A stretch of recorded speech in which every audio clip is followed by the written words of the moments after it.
Hey there, YouTube. It's El Che. It's kind of strange today. Nessalu is kind of an online friend of mine, and she sent me a video of hers, actually one that I had already seen, and it had to do with hate speech. Maybe, just maybe, she wanted me to expound upon the issue of hate speech, and what I would actually like to take the opportunity to do is not necessarily talk about hate speech, but about hate in general. There's this illusion that hate is necessary, or that it serves a purpose, or that by disliking something, you establish yourself as more individual. And that illusion is detrimental, and not to me, not to Nessalu, not to anybody you hate on, or anything that you hate. It's detrimental to yourself, internally and externally. Internally, hatred just eats away at you, man. It keeps you from awareness. It keeps you from seeing with clear and open eyes. Now, know that when you hear something or when you see something, the truth of that thing is evident. Hate will keep you from recognizing that inherent truth, that evident truth. So, let's say, for just as an example, you're a neocon GOP guy and you hate Ron Paul. That right there is going to keep you from seeing the inherent truth in what Ron Paul might say about certain things that may or may not be important to you, to me, whatever, but in the end, you're really blocking out the potential for increased awareness. And the power of increased awareness is that not only do you enhance your own life, but by being aware, you enhance the lives around you, which then circulates back and enhances your own life even more. So it's kind of like an amplifying effect. Now, I watch a lot of videos from a guy named Momo over at the Momo Zone, and I gotta tell you, the guy's really inspirational. And what he talks about is exactly what we see in a daily situation. Every day, every minute of every day, we really do create and affect our reality. And people say, well, it's all in your perspective. You can be happy if your perspective is happy. You can be miserable if your perspective is miserable.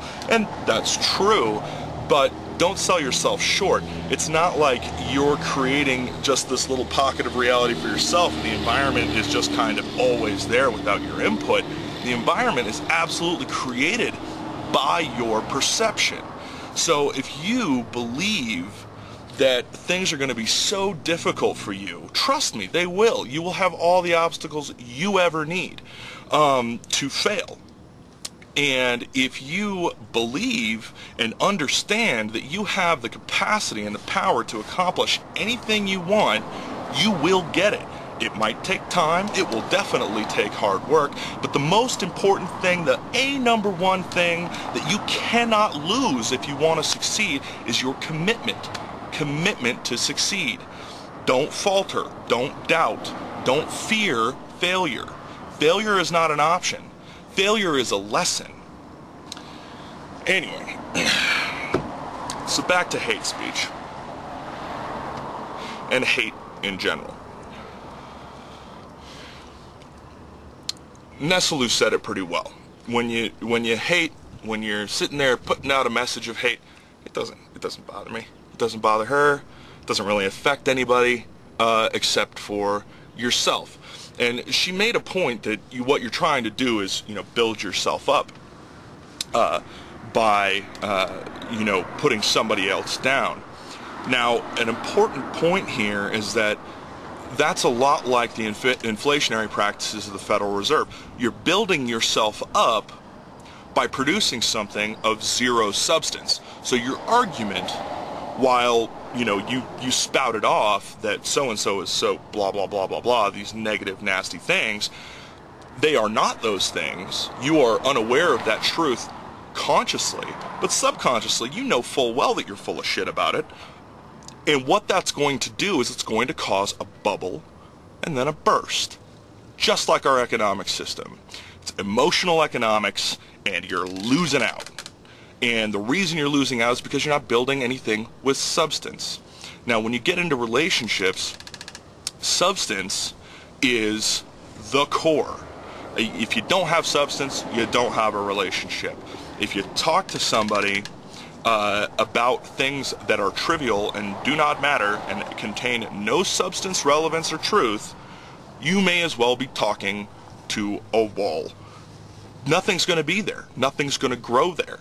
Now, people do this all the time. In fact, people have relationships with their television that have no substance. It's very common. You have to put up with people's junk and people hating on you.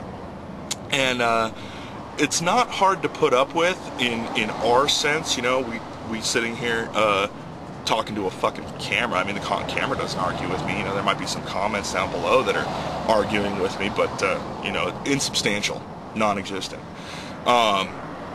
But when you're talking about, you know, your land, your neighbors, you know what it's like to have an annoying neighbor, or a neighbor who pisses and moans every time you know, play your music too loud, or come in late at night. Yeah, you work a graveyard shift. What are you going to do? So to anybody who wants to hate, anybody who wants to just try and tear other people down, realize you're only tearing yourself down. Snap out of it. Wake up. It's what this revolution's all about here. It's about a spiritual revolution first.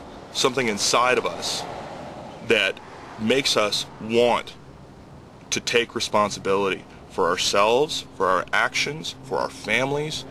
In my mind, the only way that we're actually going to pull this revolution off and make it to where our founders wanted us to be, the envisioned goal of the American United States, is to accept responsibility for our own governance. And our personal sovereignty, the sovereignty over ourselves, requires a responsibility for our domestic policies and our foreign policies personally. So that means you have to be a good neighbor, you have to be a good person, and to do that, you have to not be hating. So if you feel like you just gotta hate on something, get over it, work through it. Watch videos from Momo. MomoZone is freaking awesome. Don't just think that this is about world policy or United States policy or politics. This is very personal. And if we don't make it very personal, then we're, you know, cutting our foot off before we run the race, and we can't afford that. So we really need to step up to the plate and, as individuals, make this happen. So, Viva la Revolution. Thanks, guys. You totally rock, to quote Momo there. And peace out.